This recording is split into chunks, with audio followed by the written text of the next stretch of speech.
Muy bien, creo que, no sé si los niños ya pasaron o van a pasar a su clase o no van a pasar, se quieren quedar. Va a estar bueno aquí también.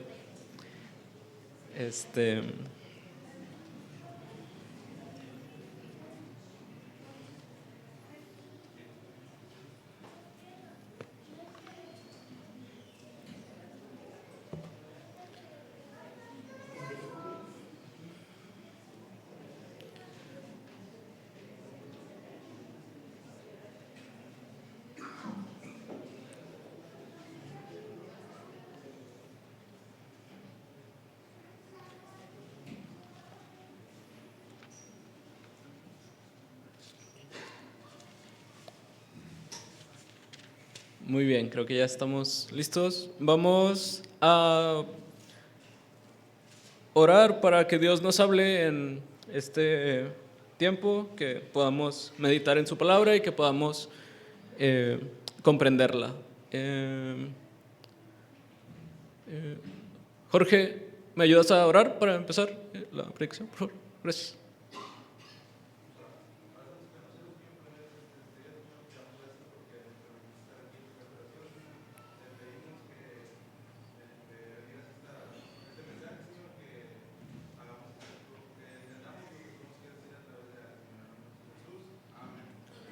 Amén.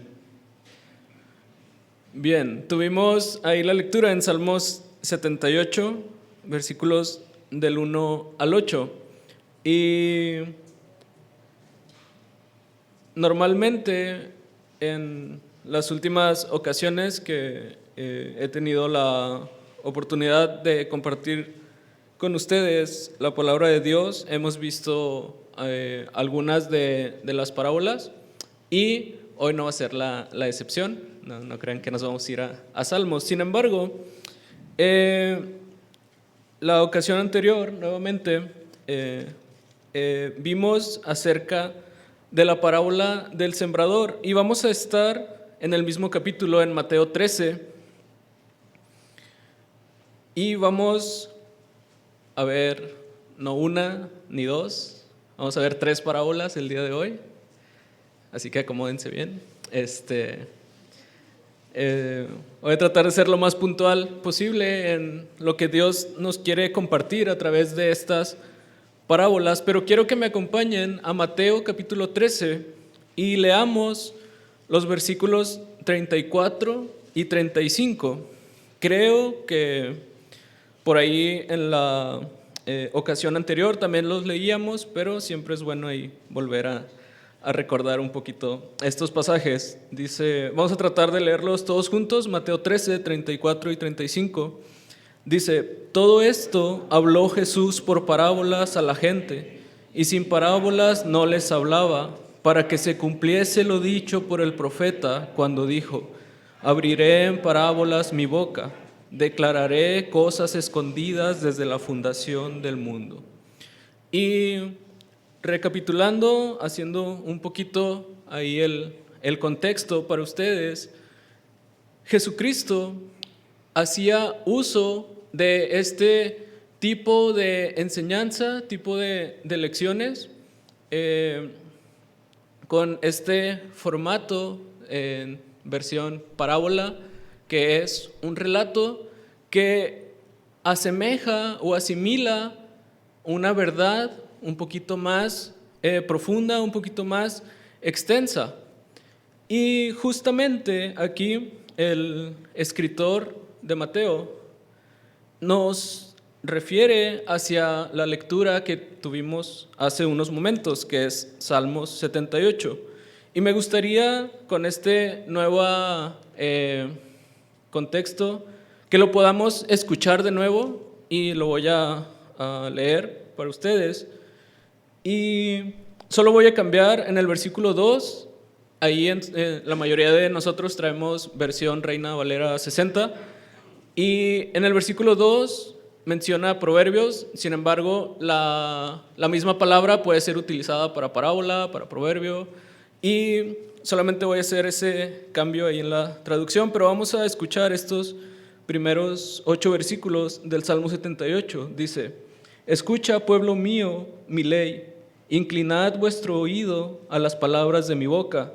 Abriré mi boca en parábolas, hablaré cosas escondidas desde tiempos antiguos, las cuales hemos oído y entendido, que nuestros padres nos las contaron. No las encubriremos a sus hijos, contando a la generación venidera las alabanzas de Jehová, y su potencia y las maravillas que hizo. Él estableció testimonio en Jacob y puso ley en Israel, la cual mandó a nuestros padres que la notificasen a sus hijos, para que lo sepa la generación venidera y los hijos que nacerán, y los que se levantarán lo cuenten a sus hijos, a fin de que pongan en Dios su confianza y no se olviden de las obras de Dios, que guarden sus mandamientos.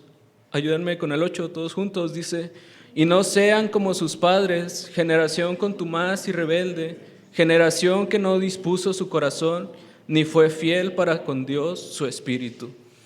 Y con estos pasajes, con este recordatorio de que debemos tener presente las obras que Dios ha hecho a nuestra vida, podríamos decir, si las leemos, las meditamos, las reflexionamos, este mensaje, esta predicación, podría ser tan solo eso y me daría por bien servido. Sin embargo, tenemos un poquito más de tiempo y podemos reflexionar un poquito en estas parábolas y en estas enseñanzas que Jesucristo nos dejó, y que el objetivo no es tan solo tener una historia bonita, ahí algo que enseñarle a los niños para que se entretengan, o algo que nosotros podamos leer y estudiar.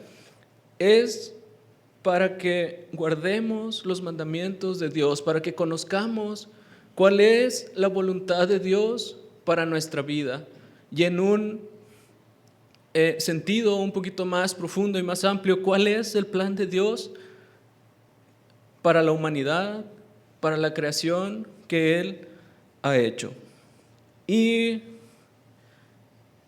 con este preámbulo y con esta introducción, si vemos en el Salmo 78, dice que uno de los propósitos o de los objetivos que Dios tenía a través de la obra que Él hizo con el pueblo escogido, con Israel, es que sus obras se transmitieran de generación en generación, de padre a hijo, a la nueva generación, y así posteriormente, para que ellos supieran cómo Dios les había amado, cómo Él los había librado de peligros, cómo Él había dispuesto su corazón a estar con ellos y a interesarse en ellos. Y aquí quiero hacerles a ustedes una pregunta. ¿Qué tanto durante mi vida, qué tanto durante mi semana, durante mi día a día, yo recuerdo lo que Dios ha hecho por mí? Por los rostros que veo de ustedes, la mayoría hemos creído en Jesucristo o lo hemos expresado así, quiero suponerlo. Si no es así, podemos acercarnos ahí con el pastor o algo para que le expliquemos el plan de salvación. Y todos hemos reconocido que por nosotros mismos no podemos reconciliarnos con Dios, sino por la obra de Jesucristo. Y esta es algo que debemos recordar día con día, momento a momento, en cada acción que nosotros realicemos. Sin embargo, me ponía a reflexionar y a preguntarme, de repente se me ocurren preguntas ahí medio curiosas, y decía, ¿qué grandes hazañas podríamos recordar las personas? Por lo regular, en nuestras pláticas, en nuestras conversaciones, estamos contando historias, estamos contando anécdotas, estamos contando chistes, relatos, películas, series, lo que hemos visto, y todo se resume en intercambio de información y en decir esto y lo otro. Entonces, ahorita con la tecnología y con los jóvenes saben que me gusta usar ChatGPT, le pregunté y dije, ¿cuáles son algunas de las grandes hazañas que ha hecho la humanidad? Y ahí me daba una respuesta y me decía algunas, elegí como 3 o 4 y se las quiero compartir. Una, dice, la invención de la escritura. Si no hubiera a alguien, si no se le hubiera ocurrido el plasmar en papel o en piedra en la antigüedad, pues el conocimiento que una generación generaba probablemente se hubiera quedado ahí y se hubiera transmitido oralmente, que por lo regular tiene un gran riesgo, que es la pérdida de objetividad, de ser específico, se puede prestar a otras. Entonces, una de estas grandes hazañas es la invención de la escritura. Otro que va parecido y de la mano de esta invención, por ahí leía, y es la invención de la imprenta. La imprenta por ahí en 1500 o en el siglo XV, por Gutenberg, se desarrolló este artefacto que permitió que esto que se escribía se pudiera reproducir de manera más rápida, más constante, y que fuera más fácil el transmitir esta información. Entonces, hizo un gran cambio en la forma en la que las personas veíamos y conocíamos el mundo, tanto que pues a día de hoy ese avance pues nos sigue afectando o nos afectó en algún momento. Ya ahorita casi no imprimimos muchas cosas, salvo que necesitemos algo en físico, ya todo es digital, que puede ser también otro ahí gran avance de la humanidad. Y por ahí otros dos que me daban como respuesta, la inteligencia artificial, decía el descubrimiento de América, que nos podrá gustar o no, algunos por ahí dicen que España nos vio la cara, pero sea que haya sido positivo o negativo, este acontecimiento marcó un antes y después en la historia.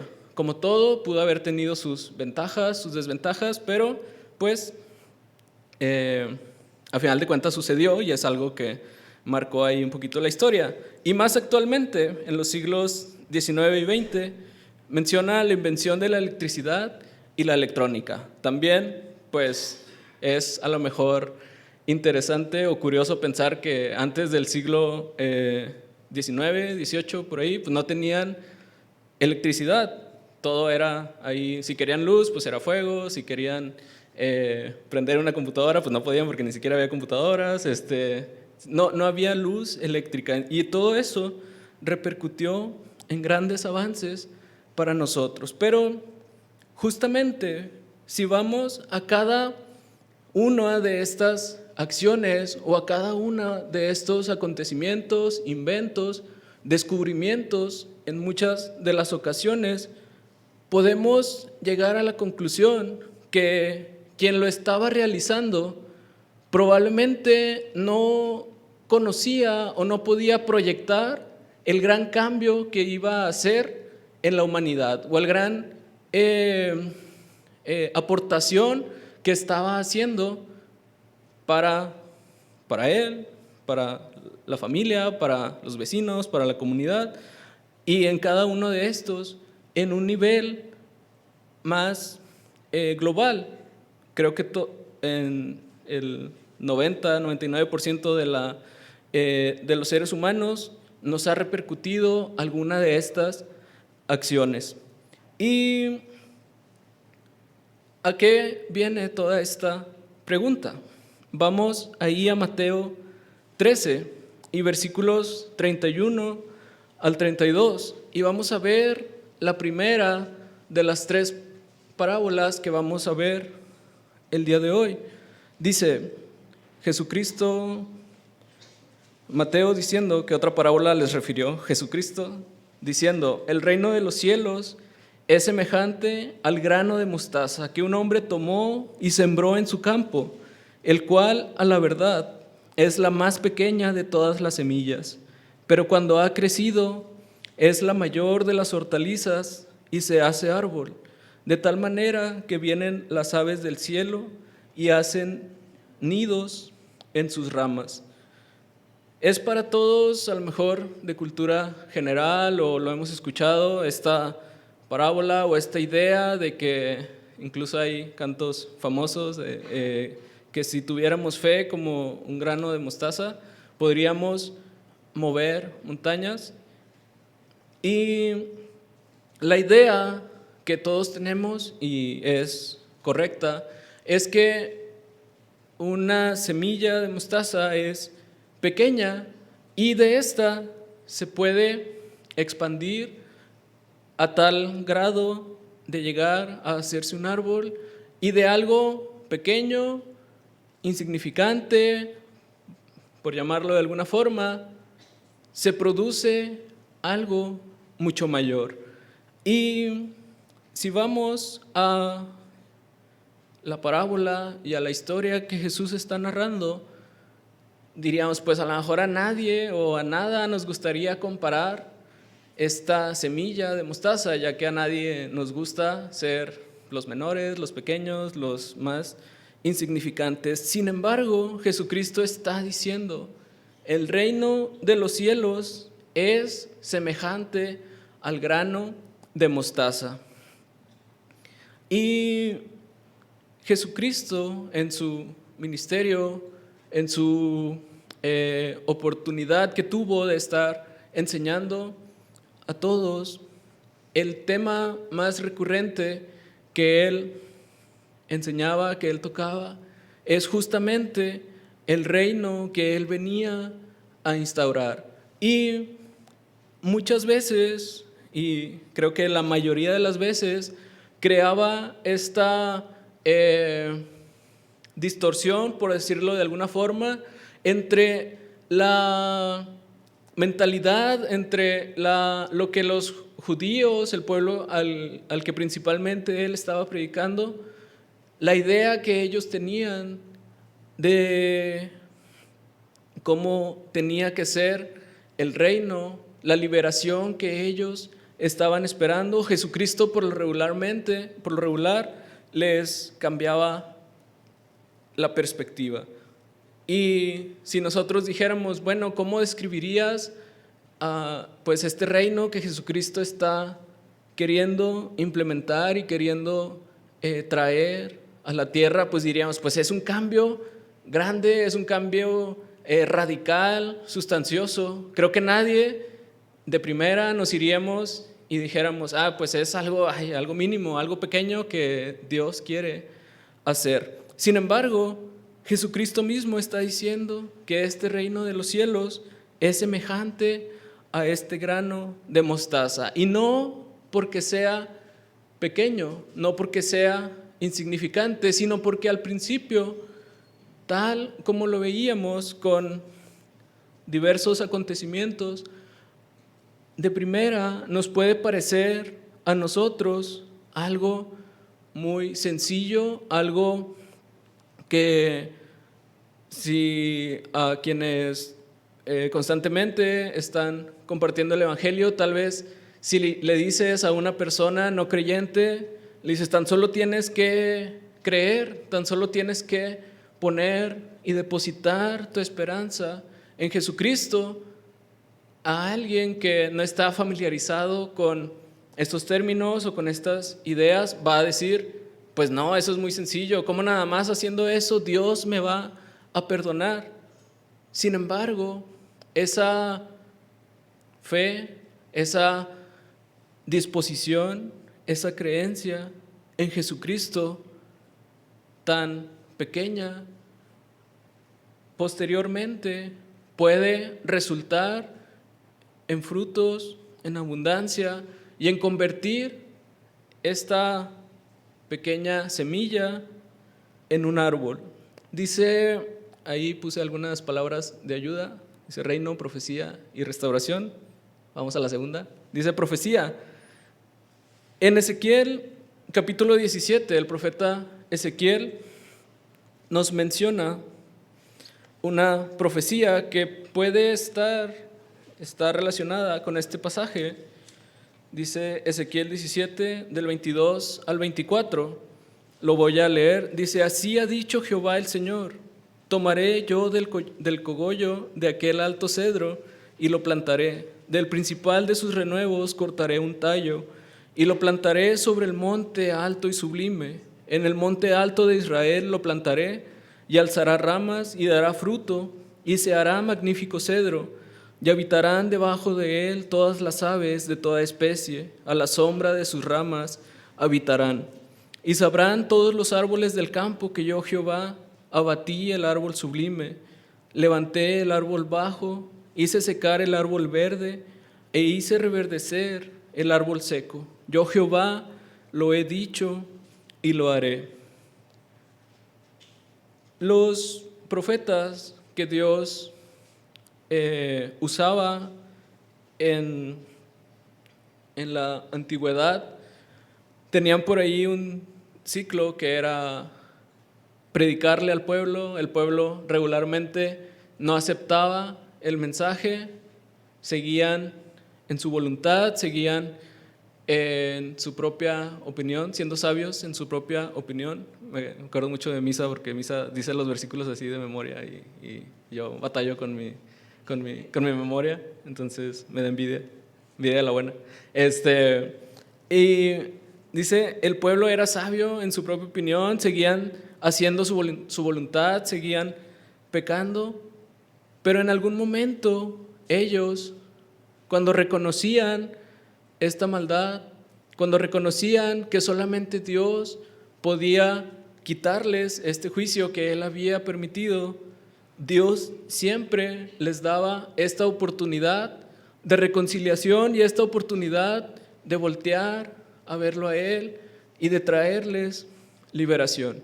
Y más allá de que este era el ciclo que el pueblo de Israel por lo regular seguía a través del Antiguo Testamento, muchas veces y regularmente nosotros somos parecidos a este pueblo. Seguimos nuestra voluntad, pecamos, nos alejamos de Dios. Sin embargo, gracias a la obra de Jesucristo, nosotros podemos siempre regresar y con una actitud de arrepentimiento y de saber que Jesucristo es suficiente para perdonar por la obra que Él hizo al venir a la tierra, nosotros podemos tener esta redención. La relación que hay entre la parábola de la semilla de mostaza, dice el versículo 32 de Mateo 13, dice, el cual a la verdad es la más pequeña de todas las semillas, pero cuando ha crecido es la mayor de las hortalizas y se hace árbol, de tal manera que vienen las aves del cielo y hacen nidos en sus ramas. Y justamente en el pasaje del profeta Ezequiel que leíamos, nos habla de que en este árbol que el Señor restaura y restablece en su pueblo, dice que había aves, en Ezequiel 17:23, perdón ahí que los revuelva un poco, dice, en el monte alto de Israel lo plantaré y alzará ramas y dará fruto y será magnífico cedro, y habitarán debajo de él todas las aves de toda especie, a la sombra de sus ramas habitarán. Y cuando nosotros leemos estas aves de toda especie, podemos nosotros nuevamente sentirnos agradecidos porque en un principio y en el plan de Dios, en su voluntad estaba trabajar con su pueblo escogido, con Israel, con los judíos, pero por pura gracia y por pura misericordia y un poquito también gracias a que los judíos desaprovecharon la oportunidad y despreciaron al Hijo de Dios, despreciaron a Jesucristo. Nosotros, que éramos ajenos a este pueblo, como gentiles, como no pertenecientes a este pueblo, Dios amplió la oportunidad para nosotros,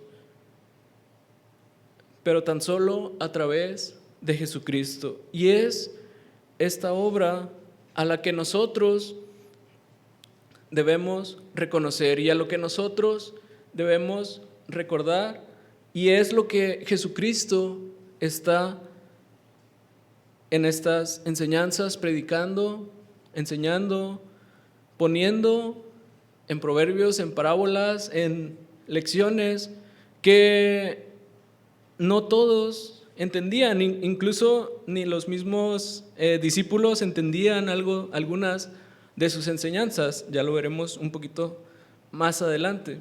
Sin embargo, a lo que quiero que atendamos en esta enseñanza es que el reino de los cielos lo que nos ofrece es la redención y la restauración de nuestra maldad. Ese grano de mostaza, esa insignificancia, esa pequeña acción, como lo podríamos decir, de creer, de confiar, de depositar nuestras cargas en Jesucristo, nos puede restaurar y nos puede cambiar la vida. Y así como algo pequeño que a lo mejor ni siquiera dimensionamos en algún momento de nuestra vida, que ni siquiera a lo mejor comprendíamos cuando pedíamos a Dios y a Jesucristo que viniera a nuestro corazón, al paso del tiempo genera un gran cambio y genera en nosotros una diferencia de pequeño a grande. Entonces, la siguiente es la parábola de la levadura.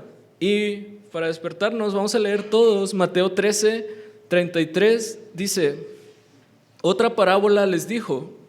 Vamos a empezar otra vez, pero todos. Dice Mateo 13, 33. Otra parábola les dijo: el reino de los cielos es semejante a la levadura que tomó una mujer y escondió en 3 medidas de harina hasta que todo fue leudado. Ahí puse un panecito rico para que se les antoje. Y la levadura en esta parábola puede tener ahí un poquito de polémica, de debate. No vamos a entrar mucho a la profundidad de qué significa, ya que la levadura en términos o en contextos bíblicos por lo regular se asocia a pecado, a maldad. Sin embargo, Jesucristo está diciendo que a esto es semejante el reino de los cielos también. Sin embargo, a lo que hace referencia más allá de la levadura es del efecto que tiene la levadura en una masa o en tortillas de harina o en cualquier situación. La levadura, por ahí mi pequeña investigación que hice, por lo regular es un hongo. Ya hay otros tipos de levaduras más artificiales. Sin embargo, en este tiempo es un hongo, y al tener contacto con la harina pues hacía que se inflara y tenía, pues no sé si aumentaba su tamaño o su consistencia o algo, pero ayudaba y tenía una influencia en la masa y en la opción de preparar pues lo que estaban queriendo hacer. Y justamente el significado y la enseñanza que podemos extraer de esta parábola no es tanto si la levadura es buena, es mala, regular. Lo que quiero que atendamos es el ejemplo de la levadura. El pan, al tener esta levadura, produce esta reacción, lo que hace que aumente su tamaño y su proporción.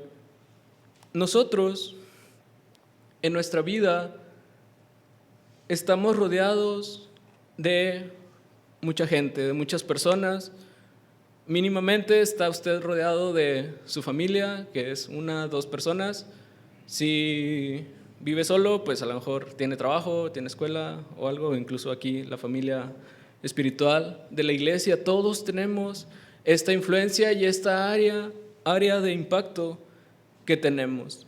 Y a lo que Jesucristo nos está invitando en esta reflexión o en esta parábola que comparte es que así como la levadura tiene influencia y afecta a lo que se adhiere o a lo que se une, nosotros podemos tener, y le quito el podemos, tenemos un impacto en lo que hacemos, con lo que hacemos en la vida de las demás personas. Posteriormente, unos 2, 3 capítulos ahí más adelante en Mateo 16, versículo 5, narra otra situación el escritor y dice: llegando sus discípulos al otro lado, se habían olvidado de traer pan, y Jesús les dijo: mirad, guardaos de la levadura de los fariseos y de los saduceos. Ellos pensaban dentro de sí diciendo: esto dice porque no trajimos pan. Y entendiéndolo, Jesús les dijo: ¿por qué pensáis dentro de vosotros, hombres de poca fe, que no tenéis pan? ¿No entendéis aún, ni os acordáis de los 5 panes entre 5,000 hombres, y cuántas cestas recogisteis? Ni de los 7 panes entre 4,000, y cuántas canastas recogisteis. ¿Cómo es que no entendéis que no fue por el pan que os dije que os guardaseis de la levadura de los fariseos y de los saduceos? Entonces entendieron que no les había dicho que se guardasen de la levadura del pan, sino de la doctrina de los fariseos y de los saduceos. En la mañana, en la clase de los niños, estábamos viendo Hechos y un niño nos preguntó qué es doctrina. Y pues ya, la respuesta fácil es una enseñanza, una lección o algo que se enseña. Y justo lo relaciono porque es la palabra que Jesucristo les dice a sus discípulos que se cuiden de la doctrina de los fariseos y de los saduceos. En el contexto en el que Jesucristo estaba, estos personajes, estas figuras eran la autoridad en el pueblo, en la comunidad, pero no todo lo que enseñaban era realmente lo que Dios quería que el pueblo conociera. Y ni siquiera, y a lo mejor sería mejor, ni siquiera lo que ellos ponían en práctica era lo que Dios, lo que Jesucristo quería que sus discípulos tuvieran. Y al ser ellos figura de autoridad, ser personas con mucha más influencia que los mismos discípulos de Jesús o que las personas que lo escuchaban, Jesucristo les dice que se cuiden de la influencia, de la levadura de estas personas. Y justamente ahí con las palabras que les puse, el significado de la levadura, la influencia que debemos tener, el ejemplo de cómo la levadura impacta en el contexto en el que está, nosotros debemos plantearnos como objetivo o ser conscientes que nuestra vida va a afectar a las demás personas. Y no es que dediquemos nuestra vida a impactar positivamente en un sentido moral, político o como lo queramos ver, sino que nuestra vida refleje lo que Jesucristo desearía que nosotros reflejemos. ¿Y qué es todo esto? Para empezar, que refleje el amor que Jesucristo nos tiene. Por lo regular, cuando comparto con alguien o cuando quiero decirle a alguien que tenga un propósito, es que se parezca más a Jesucristo cada día. Y no es que sea mío, sino que a través de la palabra es lo que nos enseña. Y si yo tengo esto como objetivo y soy consecuente con este objetivo, voy a desear cada día conocer más acerca de Jesucristo, conocer más acerca de su palabra, estar inmerso en la Biblia, estar en comunión con otras personas, con otros creyentes que tienen conocimiento acerca de ello a través de la iglesia, a través de actividades, a través de oportunidades de convivir con los hermanos, con los creyentes, y asimismo compartir con otras personas eso que yo conozco acerca de Jesucristo. Si yo tengo de este amor que impacta y que cambió mi vida, esta influencia y esta actividad que yo voy a tener para con las demás personas tiene que verse afectada como esta levadura. Tengo que ser de impacto en el lugar en el que estoy. Y pasamos a la tercera parábola. Dice el trigo y la cizaña. Y dice el versículo 36, entonces despedida la gente, entró Jesús en la casa y acercándose a él, sus discípulos le dijeron, explícanos la parábola de la cizaña del campo. Y yo ahí decía, ¿y por qué no le pidieron que explicara también la de la semilla de mostaza y la de la levadura? Supongo que esas a lo mejor sí las habían entendido. Sin embargo, esto nos lleva a regresarnos un poquito ahí en el capítulo 13, a analizar y a leer de qué trata esta parábola del trigo y la cizaña. Así que voy a leerla. Dice, les refirió otra parábola diciendo, el reino de los cielos es semejante a un hombre que sembró buena semilla en su campo. Pero mientras dormían los hombres, vino su enemigo y sembró cizaña entre el trigo y se fue. Y cuando salió la hierba y dio fruto, entonces apareció también la cizaña. Vinieron entonces los siervos del padre de familia y le dijeron, Señor, ¿no sembraste buena semilla en tu campo? ¿De dónde pues tienes cizaña? Él les dijo, un enemigo ha hecho esto. Y los siervos le dijeron, ¿quieres pues que vayamos y la arranquemos? Él les dijo, no sea que al arrancar la cizaña arranquéis también con ella el trigo. Dejad crecer juntamente lo uno y lo otro hasta la siega. Y al tiempo de la siega yo diré a los segadores, recoged primero la cizaña y atadla en manojos para quemarla, pero recoged el trigo en mi granero. Y ya que estamos leyendo, vamos a leer también la explicación. Dice, respondiendo él, les dijo, el que siembra la buena semilla es el Hijo del Hombre. El campo es el mundo. La buena semilla son los hijos del reino y la cizaña son los hijos del malo. El enemigo que la sembró es el diablo. La siega es el fin del siglo y los segadores son los ángeles. De manera que como se arranca la cizaña y se quema en el fuego, así será en el fin de este siglo. Enviará el Hijo del Hombre a sus ángeles y recogerán de su reino a todos los que sirven de tropiezo y a los que hacen iniquidad, y los echarán en el horno de fuego. Allí será el lloro y el crujir de dientes. Versículo 43, todos juntos, dice, entonces los justos resplandecerán como el sol en el reino de su Padre. El que tiene oídos para oír, oiga.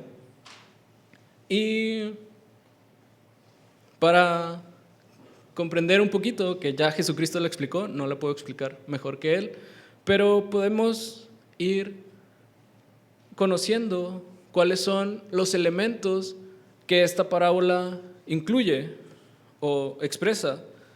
Jesucristo es el Hijo del Hombre, el que está sembrando esta buena semilla. La cizaña, nos dice el pasaje, que son los hijos del malo. El campo en el que está siendo sembrado, pues es el mundo. La buena semilla son los hijos del reino si usted ha creído en Jesucristo, si usted en algún momento se arrepintió de sus pecados, pidió a Jesucristo venir a su corazón y le recibió, dice la palabra que usted es un hijo del reino, usted es una buena semilla. El enemigo es el diablo y la ciega es el fin del siglo. Y con estos elementos, Jesucristo plantea esta parábola y pues nos expresa lo que se ha expresado con la parábola. El trigo y la cizaña fueron sembradas, una por el Hijo del Hombre, una por el enemigo, crecen, se dan cuenta, y hay quien quiere ir y arrancar el trigo y la cizaña. Sin embargo, ahí entra nuestra responsabilidad. Nosotros, en algunas ocasiones, recuerdo hace no sé qué tanto tiempo estaba dando una clase de aquí de escuela dominical, el hermano Humberto, y ni recuerdo el tema, solo recuerdo ahí un poquito la discusión y es algo que regularmente sucede, que queremos poner más atención en cómo conocer si una persona es creyente o si no es creyente, si es salva o no es salva. Y realmente a nosotros, más allá de que podemos tener suposiciones o decir, a lo mejor este ni siquiera se ha arrepentido, este ni siquiera cree en Dios, podemos, bueno, no es lo mejor, lo óptimo el hacerlo. Nuestra responsabilidad no es juzgar, no es ir y tratar de arrancar la cizaña de la iglesia o la cizaña de las personas y decirles, tú ni siquiera te has arrepentido, tú no eres salvo, tú no eres creyente. No es nuestra responsabilidad y no es nuestra función. Ahí mismo en el pasaje nos dice que va a haber quien tenga esa función encomendada por Jesucristo, encomendada por Dios. Pero sí tenemos una responsabilidad, un compromiso, un privilegio, o como lo queramos llamar, y es ser esta buena semilla y esparcir esta buena semilla en el campo que Dios nos ha dejado estar. Y justamente haciendo una síntesis de estas 3 parábolas, justo en esta nos menciona que nosotros no somos quien esparce la buena semilla. Dice que nosotros somos la buena semilla, quien va a tener influencia e impacto en el campo que va a ser sembrado. Si bien podemos hacer la analogía y decir, pues yo cuando voy y presento el evangelio, pues estoy sembrando y estoy repartiendo y estoy tratando de cambiar. Sí, está bien y es una buena analogía o metáfora. Sin embargo, a lo que nos está llamando es a nosotros ser, más allá de ir y predicar que es bueno y es una ordenanza y es un mandato que tenemos y es una responsabilidad. Nuestra función es impactar en el lugar en el que estamos, reflejar a Jesucristo con nuestro ser, con todo lo que yo digo, con todo lo que yo hago, con todo lo que yo pienso, con todo lo que yo reflejo. Es un compromiso aún mayor que simplemente ir y decirle a la gente, pues ten tu folleto o ten tu plan de salvación. Qué bueno si hay esa oportunidad y si tenemos esa disposición de hacerlo. Sin embargo, con nuestra vida, con cada aspecto de lo que nosotros somos y hacemos, debemos reflejar que nosotros somos hijos del reino, que nosotros estamos del lado de Jesucristo, que nosotros somos parte de ese proceso de la semilla de mostaza, esa semilla tan insignificante que en algún momento lo fuimos. Tan solo gracias a Jesucristo nosotros hemos sido cambiados y estamos en un proceso de transformación y de crecimiento hacia llegar al conocimiento de Jesucristo, al reflejo de Él, a parecernos cada día más a Él. Esa es la responsabilidad y el compromiso, y si lo queremos ver de una mejor perspectiva, el privilegio que nosotros tenemos como parte de la familia de Dios, como parte de ser creyentes, como parte del agradecimiento que nosotros podemos tener a Jesucristo por la salvación tan grande que Él nos ha dado. No nos toca juzgar, no nos toca discernir si alguien cree o no cree, si alguien es buena semilla o mala semilla. A mí me toca ser esa semilla que va a impactar con el Evangelio a otras personas. Y el resultado, por ahí, la retribución que Dios, que Jesucristo va a hacer con su campo. Nos dice, vamos ahí a mover la Biblia, dice el profeta Daniel en el capítulo 12. El profeta Daniel no solo son las historias para niños de el horno de fuego y la estatua y los dibujitos muy padres, muy historias impactantes para nosotros. Al final de el libro del profeta Daniel nos da un panorama de lo que será los últimos tiempos, y nos dice el capítulo 12 de Daniel, versículos 2 y 3. Dice: y muchos de los que duermen en el polvo de la tierra serán despertados, unos para vida eterna y otros para vergüenza y confusión perpetua. Los entendidos resplandecerán como el resplandor del firmamento, y los que enseñan la justicia a la multitud como las estrellas a perpetua eternidad. Y se asemeja, otra vez regresando al pasaje base de Mateo 13, 41, 42 y 43, dice: enviará el Hijo del Hombre a sus ángeles y recogerán de su reino a todos los que sirven de tropiezo y a los que hacen iniquidad, y los echarán en el horno de fuego. Allí será el lloro y el crujir de dientes. Si hacemos una pausa en el primer destino del primer elemento, que es la cizaña, pues no es nada agradable. Dice que serán echados al horno de fuego, lo que nos puede recordar el infierno, la separación eterna de las personas que deciden no creer en Jesucristo. Nos enseña la Biblia que Dios es un Dios de amor que permite y nos da a nosotros la decisión de creer o no creer en Jesucristo.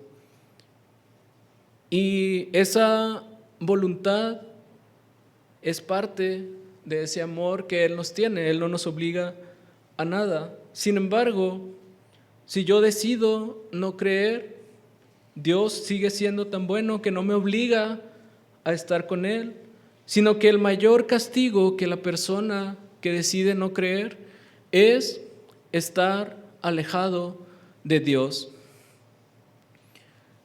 El infierno, más allá de que podamos decir que va a ser un sufrimiento eterno porque se van a estar quemando, va a estar muy doloroso, angustiante, el mayor castigo y el mayor consecuencia de la decisión de no creer en Jesucristo es que Dios no va a forzar a nadie a estar con Él. Y una vez saltando esta primera parte del destino eterno de la cizaña o de los hijos del malo o de quienes se dejan influir por el pecado, vemos el versículo 43.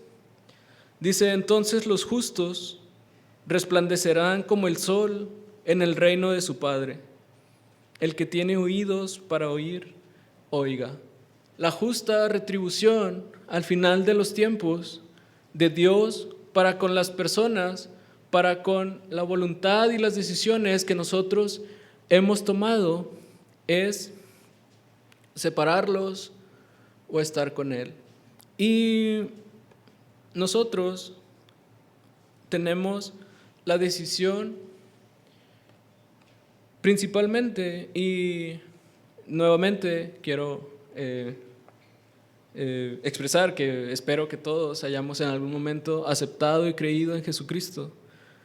Pero una vez que lo hemos hecho, día con día, nosotros estamos en constantes decisiones de creer o no creer en la voluntad de Dios para nuestra vida.